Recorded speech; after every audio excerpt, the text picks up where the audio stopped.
C'est un endroit où l'on préfère cacher son visage, un endroit où l'on a honte de sa misère. Mais toutes ces personnes n'ont guère le choix, elles doivent trouver de quoi manger. J'ai un petit garçon, j'ai pas aucun revenu, c'est que mon mari il travaille et ça suffit pas pour manger, voilà, pour vivre. Inscription des bénéficiaires, distribution de la nourriture.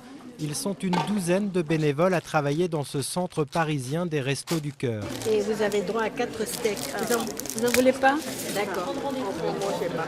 Déjà 7 ans que Denise offre son temps dans ce centre d'aide alimentaire.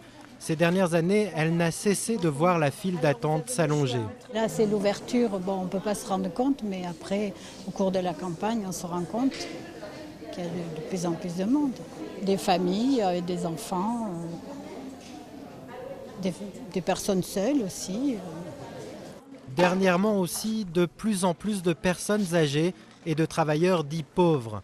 La saison passée, 860 000 personnes ont été aidées par l'association de Coluche. C'est 25% de plus qu'il y a 3 ans, au début de la crise. Une période délicate pour les finances de l'association.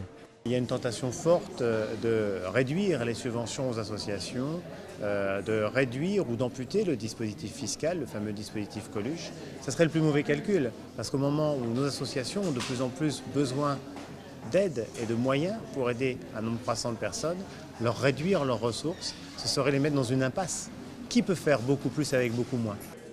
Pour l'instant, les Restos du Cœur ont réussi à préserver l'avantage fiscal pour les donateurs, tout comme ils ont obtenu le maintien des aides européennes jusqu'en 2013. Et pour ne pas se faire oublier en cette année de présidentielle, ils comptent bien interpeller chacun des candidats.